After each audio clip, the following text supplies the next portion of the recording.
Shalom, shalom, shalom. Selamat pagi. Sejahteralah hidup kita di hari Rabu 16 Maret tahun 2022 ini. Adalah suatu anugerah yang patut kita syukuri jika kita berada di hari ini. Dan Tuhan pasti memelihara kita hari ini sama seperti Dia telah memelihara kita di sepanjang malam yang kita sudah lewati. Amin.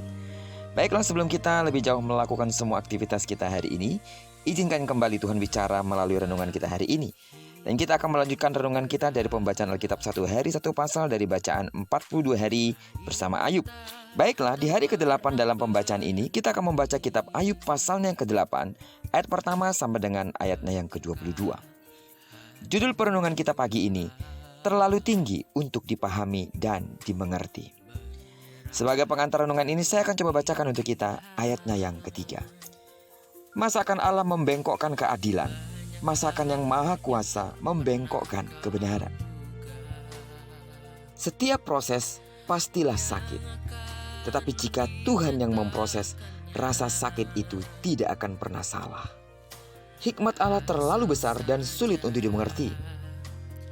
Sulit untuk dipikir dengan akal manusia yang sangat terbatas. Itu sebabnya banyak anak Tuhan mengeluh dan bahkan menggerutu kepada Tuhan bila mengalami penderitaan. Andaikan saja setiap anak Tuhan mau berpikir sejenak dan menoleh ke belakang ke masa yang lalu. Bukankah perbuatan Tuhan yang besar dan pertolongannya yang ajaib telah pernah kita alami? Apakah Allah berubah sesuai dengan perjalanan waktu? Yang pasti bahwa Allah tidak pernah punya rencana untuk membuat menderita ciptaannya. Amin.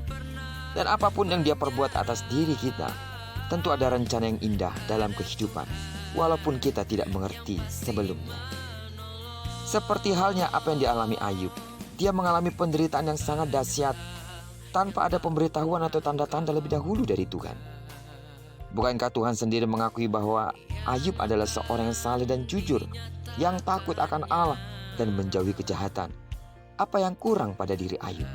Ayub merasa bahwa dirinya benar di hadapan Allah, sehingga ketika penderitaan menimpa dirinya, Ayub berani melawan Tuhan dengan berkata, pada pasal sebelumnya, di dalam pasal yang ke-7 ayat 15, 20 dan 21, dia berkata, aku lebih suka dicekik dan mati daripada menanggung kesusahanku. Kalau aku berbuat dosa, apa yang telah kulakukan terhadap engkau? Ya penjaga manusia, mengapa engkau menjadikan aku sasaranmu, sehingga aku menjadi beban bagi diriku? Dan mengapa engkau tidak mengampuni pelanggaranku dan tidak menghapuskan kesalahanku? Tetapi syukur, di dalam pasal yang ke-8 ini ada Bildad yang membela keadilan Tuhan dengan berkata, berapa lama lagi engkau akan berbicara begitu, dan perkataan mulutmu seperti angin yang menderu? Masakan Allah membengkokkan keadilan? Masakan yang maha kuasa membengkokkan kebenaran?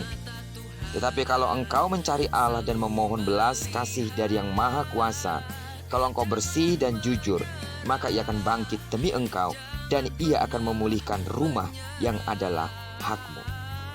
Dan benarlah, pasal yang ke-42, akhir dari kisah Ayub, bagaimana Tuhan memulihkan Ayub begitu rupa.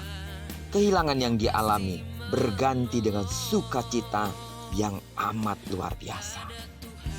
Sidang jemaat Tuhan yang saya kasihi dalam nama Tuhan Yesus, dalam kehidupan kita, jangan pernah berpikir salah tentang Tuhan. Ayub meskipun dia seorang yang begitu setia di hadapan Tuhan, persoalan dan pergumulan yang dia hadapi mendesaknya untuk mulai merasa kecewa dengan apa yang dialami. Tapi lihatlah, ketika Ayub kembali kepada Tuhan, menyadari kembali bahwa semua hal yang dialami tidak lepas dari prosesnya Tuhan. Tuhan memulihkan hidup Ayub. Sidang jemaat Tuhan yang saya kasih dalam nama Tuhan Yesus, mungkin berat proses yang kita alami, lebih berat mungkin dari masalah Ayub. Tapi percayalah, proses itu memang sulit dan menyakitkan. Tapi jika kita setia di dalamnya, proses itu tidak akan pernah melebihi kekuatan kita. Jangan pernah berupaya untuk menjangkau Tuhan dengan hikmat dan pikiran kita.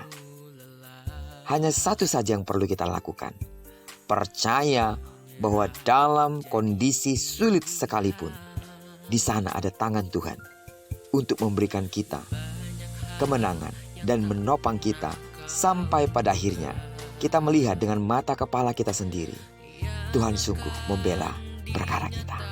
Terpujilah nama Tuhan.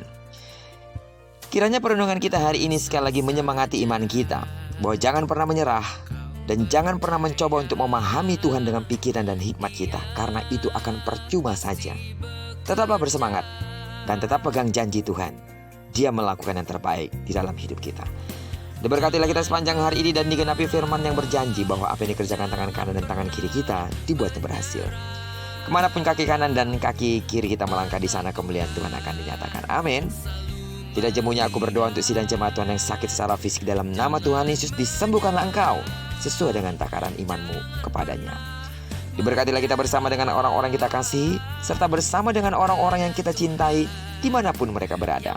Terpujilah nama Tuhan. Shalom.